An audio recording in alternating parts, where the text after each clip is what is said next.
They're both going after their own demographics. Who's winning? I believe that Kamala Harris and Tim Walz are winning. When we look at the momentum and the energy around this country, it is just undeniable. I think it's a critical time, as we just heard previously, in the country right now. And I believe that the campaign and also just everyday Americans understand what is at stake. And I think that's what we're seeing, the response. We're seeing record numbers of voter turnout. Early voting numbers are at very high levels right now. And I think that's an indication of the excitement and momentum that is happening in this country. Well, as we consider where we're seeing the momentum, certainly we have seen a tick up in enthusiasm for Kamala Harris's candidacy with black voters compared to where Joe Biden was. Yet she is not, and I mean Joe Biden this cycle, she's not yet at the levels we saw in 2020. It seems black women are one thing, black men are another, Jotaka. And I wonder what you make of the difference we are seeing in the gender gap, which is true at a national level in this election across all demographics and races, but in black voters specifically. I mean, I think when we look at black voters as a whole, I think it's important for us to really be careful about this narrative that continues to pit black men and black women against each other. Black men are second to black women in terms of their loyalty to the Democratic Party. And we are seeing, yes, we see there are some conversations, there are some very few voices. There are a plethora of voices of black men who are coming out very enthusiastic for Vice President Kamala Harris. On July 22nd, there was a national Zoom call, and there were 55,000 black men on that call. They raised $1.3 million in support of Kamala Harris. And there have been numerous other mobilizations around the country of black men that are showing up for Vice President Kamala Harris, in particularly coming out and being very positive about her very bold agenda for black men, in addition to the policies that have already benefited black men from the Biden-Harris administration, and also just all of her proposals. So I do think that there is a lot of enthusiasm from black men. I just believe mostly what we're seeing is a narrative that is being put out there to lead people to believe that there is some deep, this deep splinter with black men. And I just don't think that's the case. That's really interesting, Jotaka. We should let our listeners and viewers know that you started hosting these regular Zoom meetings as part of your organization, Win with Black Women, 4 years ago. And this has become quite a phenomenon. As I read in the Associated Press, you could barely log into your own meetings, gathering 44,000 people at one point. All of a sudden, Kamala Harris is at the top of the ticket, and you managed to steer this online effort into a campaign apparatus, essentially. So bring us into one of these meetings.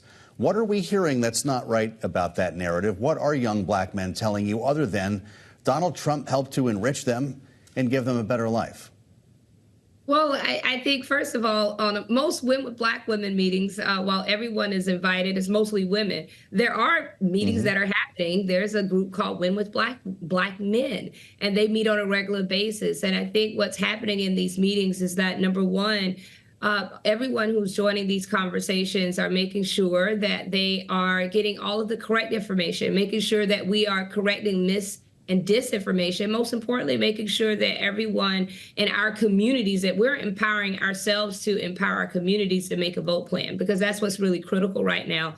I think also there's deep conversations about the various policies of this administration currently, and also the policies that Vice President Kamala Harris has put forth for a Harris administration. And there's a lot of excitement around that agenda, around those policies, whether it is a specific agenda for black men, a very specific agenda for Black America, or the overall plan for all of America. Because what we have also seen is a surge of other groups that have come together excited about this, whether it is the Swifties, whether it's Kate lovers, or whether it's train enthusiasts. There has just been a plethora of communities that have come together who are now organizing to make sure that Kamala Harris is the next president of the United States, simply because they understand what is at stake. So much is at stake right now.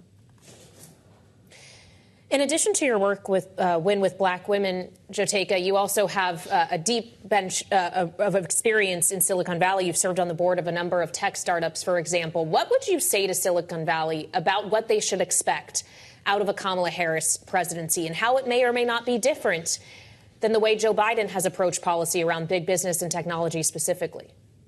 Well, I would say that tech, there's a lot at stake, particularly for tech. As we know, I spent a lot of time, particularly in financial technology, understanding that government and regulation is very much a part of anything that is being built in Silicon Valley. And so having an administration that is willing to embrace Silicon Valley, to understand Silicon Valley, particularly in this AI economy and others, crypto, all of these, having a focus on helping support entrepreneurs, looking at particularly the increase from a $5,000 business credit to an increase of $25,000, $50,000 business credit for entrepreneurs. That means something, particularly in Silicon Valley. And I think also when you look at the work that Vice President Kamala Harris has already done as it relates to AI and other new innovations, it's going to be important to have a president